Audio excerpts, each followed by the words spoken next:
Hello, my dear friends. How are you all? This is Miss Dilettante, and as always, I have come up with one more recent reads, and I'm going to talk about that. This is this book, Agatha Christie, Postern of Fate.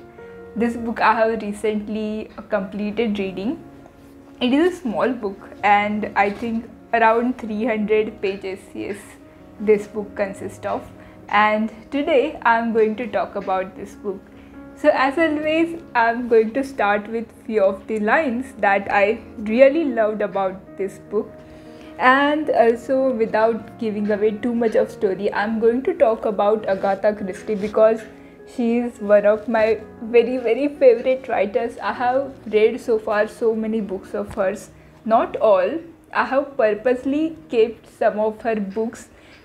Still I have not read it because of course she is my favorite writer. So as I'm getting older and older, I want to have still keep some mysteries intact to read after few years, because it is murder mystery and solving few crimes and also some mysteries.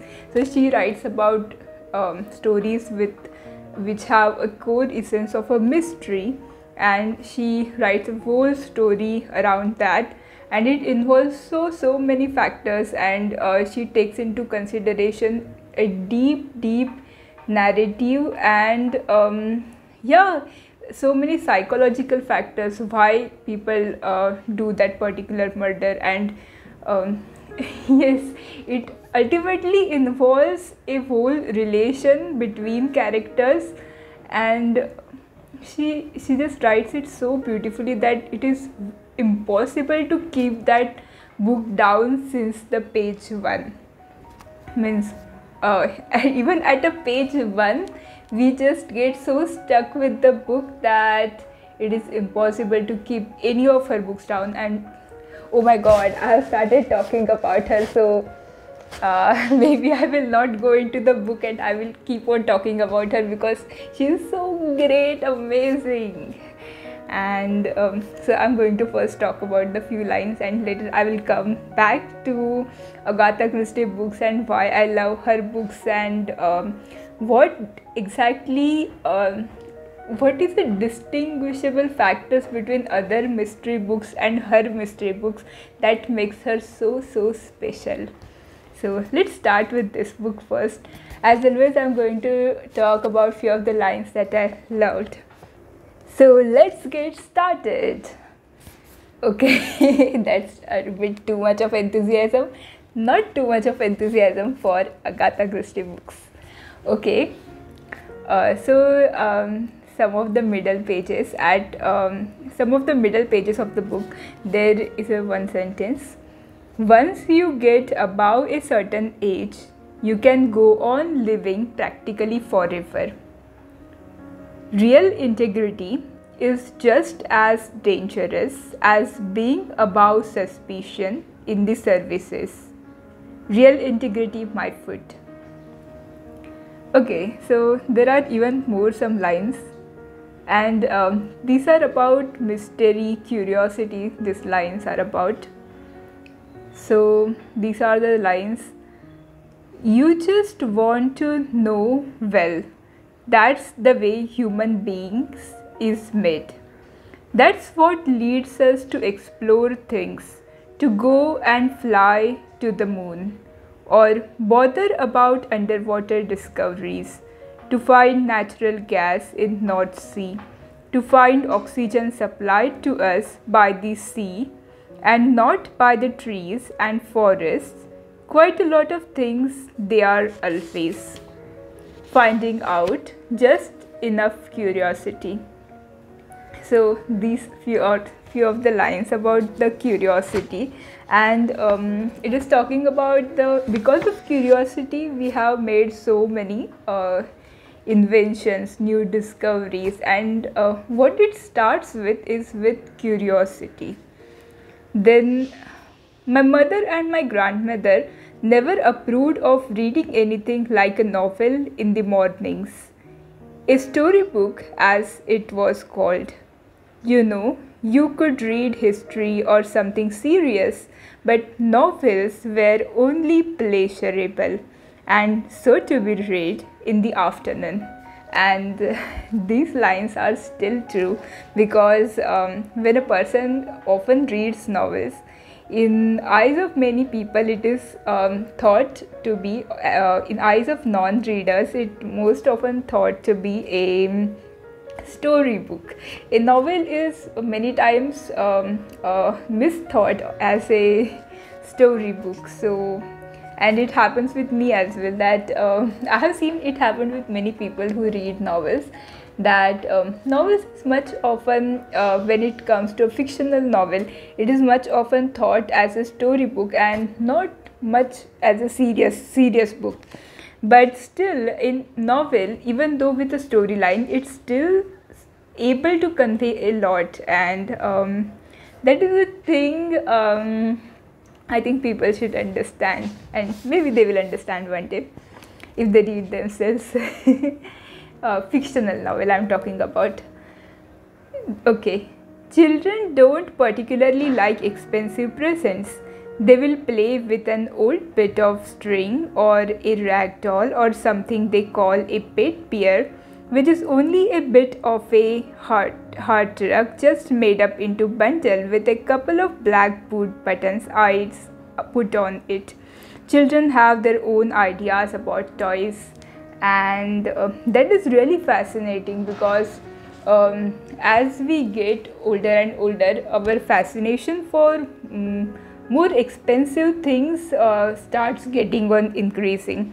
And in eyes of children, most often they have a unique and they like unique things, and they have their own set of imagination, and which goes beyond the common things, and that imagination has no limits, of course. And yeah, and also there is they don't distinguish between a with about things with money, or they rather like things for how they perceive it, for irrespective of what how much cost it had involved and things like that. And what interests them can be so many things, and if they like something, they can play with that with the same curiosity a lot of time, and even they can carry that particular doll with the emotional attachment for a lot of time, and even though it doesn't have a very strong monetary value.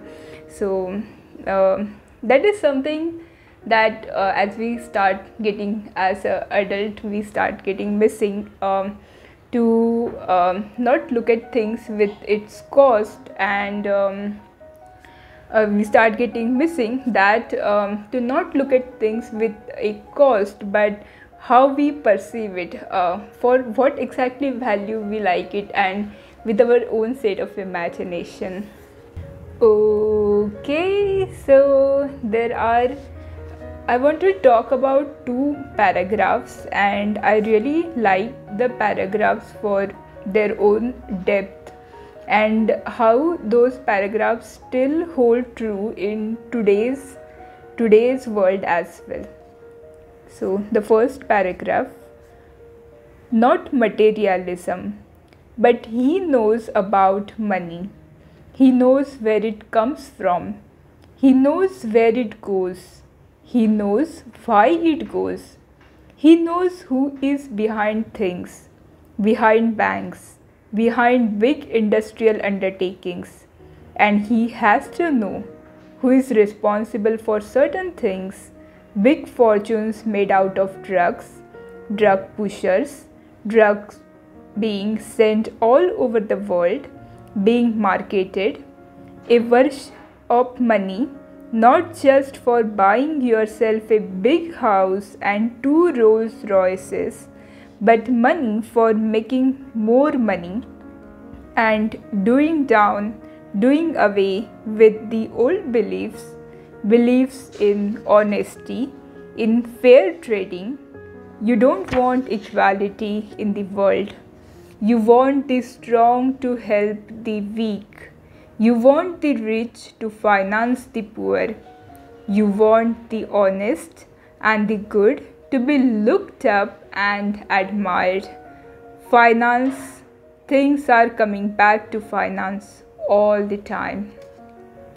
And wow, that is, if you want to understand it, just rewind it and listen once again.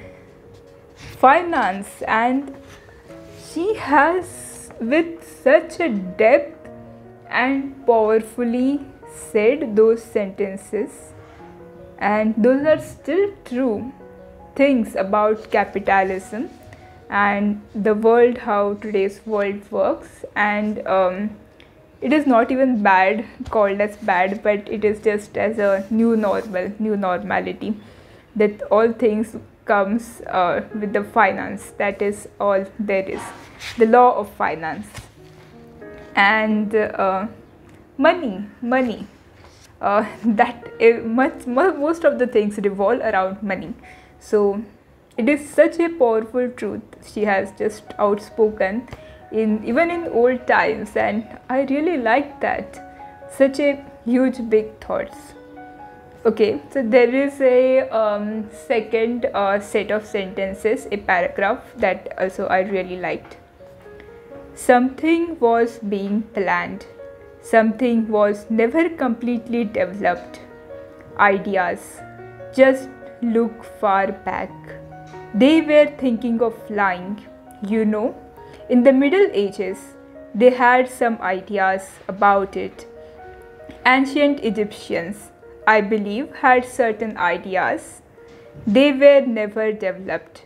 But once the ideas passed on, once you come to the time when they get into the hands of someone who has the means and the kind of brain that can develop them, anything may happen. Good, bad, or good. We have a feeling lately that some of the things that have been invented, germ warfare for example, are difficult to explain except through the process of some secret development. Though to be unimportant, but it hasn't been unimportant. Somebody in whose hands it's got has made some adaptation of it which can produce very, very frightening results. Things that can change a character, can perhaps turn a good man into a fiend, and usually for the same reason, for money. Money and what money can buy, what money can get, the power that money can develop. So ultimately, she has spoken a lot about money and the capitalism and the power of money, how things can revolve around the money in this particular novel. And that is amazing for even okay, so I want to read what I had written a little bit after reading this particular book. The most favorite part of mine in this novel is beautiful relation between Tommy and Tuppence. Even after reaching a old age, they maintain a fun, caring and supportive relation in between them. Though in the internet reviews, the book is not considered as one of the top novels of Agatha Christie. Still, this novel was much fun to read. It had an element of mystery, and it also had a interest and uniqueness in this particular novel. So yes, most of the novels of Agatha Christie are just so unique. And oh yeah, it is such a mystery in itself that, oh my god, she has written so many novels, so many novels, and still each and every novel she has written, whenever I read it, I still find it unique. And so how many different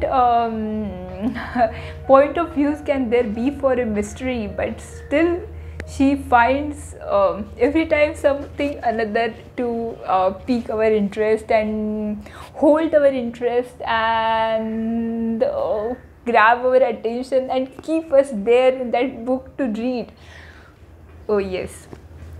So I want to talk a little bit about Agatha Christie and her novels.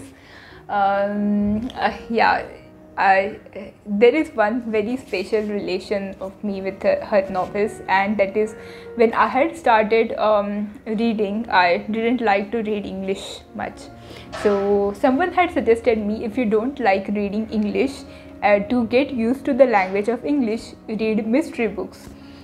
Why read mystery books? Because we will obviously focus on mystery, and we will end up finishing the whole book ultimately to know about the mystery, that element.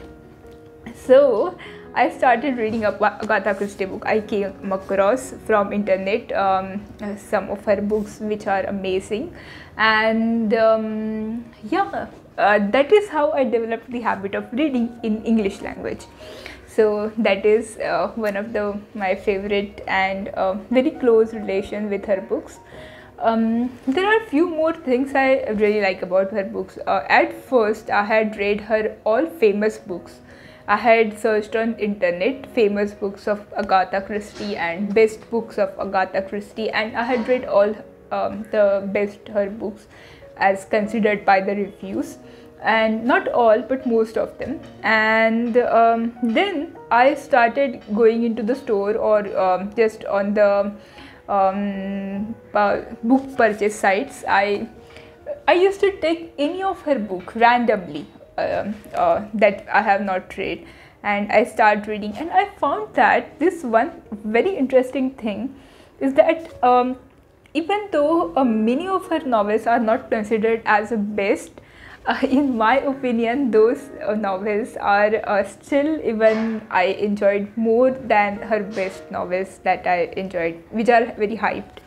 So this particular book is one of those books, and I really love this book. Okay, I'm going to talk about few things I really noticed about her books, and the heroes or heroines of her novels are very exceptional as per traditional spies and traditional detectives.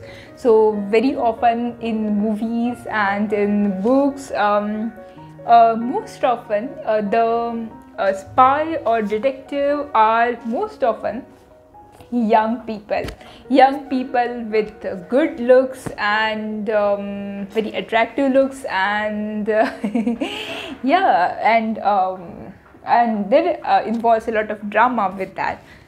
But she writes books with such an exception that many of her novels have the hero or heroines which are older in age. And so I really like this thing that she writes such a powerful narrative story with the main characters as a detective, even with the old age detectives. That is amazing thing. I mean, it proves that you don't need only young people to as a leading character to have a detective or spy story, you know. And that is I really like. And she just proves that to have an interesting story you don't need a age factor. Characters are so much interesting in themselves that we just forget that what other factors can be involved to have a interesting story. So that is one thing I really love about her. Talking little bit more about this book, I really liked how there is a really beautiful understanding between the couple of Tommy and Tuppence. That is really so amazing. How they have those little small moments, and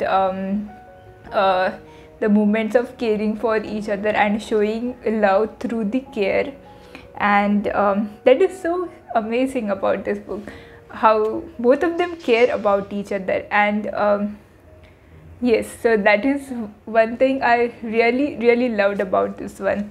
That is one of the things that I will have to come back to again to this book, even though the mystery element would have kind of missed, but for that particular storyline, to again once again read a little bit more and in depth and through a different angle about this book, the relationship between Tommy and Tuppence, because as people get older and they still have to enhance and retain that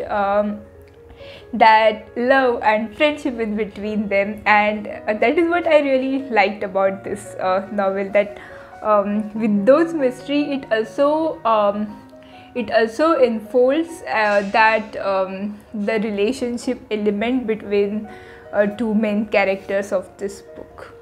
What I even also liked about this particular book is that there is that particular sense of description of surrounding and environment of the Victorian era. I think the era, I am not sure about what all eras are there in Europe, but that one particular old generation and that old atmosphere and that beautiful nature and small cottages and those are so cottagecore feelings, and that does have this book has all of those things, and I really love that thing also.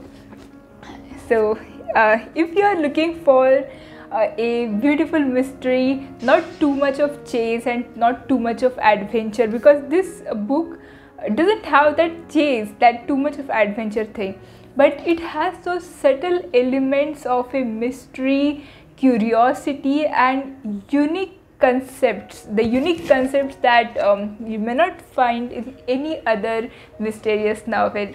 So the unique concept of that old European era, and also the sweet romance between the two main characters, not too much young, but also we can call them young even though older in age, they are still young, and the caring, the beautiful approach of relationship between them.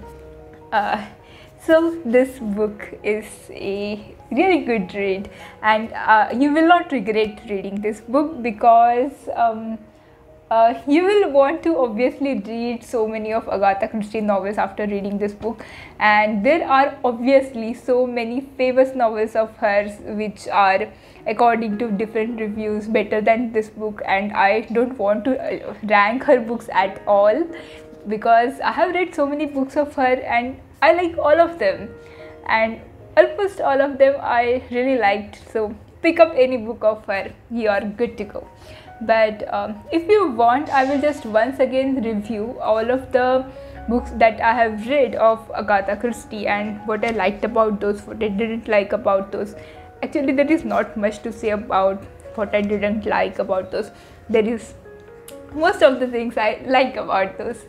So I will give you a little bit a review from my side, from whatever I have read, and if that helps you, or you can just Google search best books of Agatha Christie. So you're good to go. Thank you so much for watching this video, and now it has become a routine for me to make this book small reviews, and I really enjoyed it, and obviously I will make it once again once I read more books. So thank you so much. Bye bye, take care, see ya.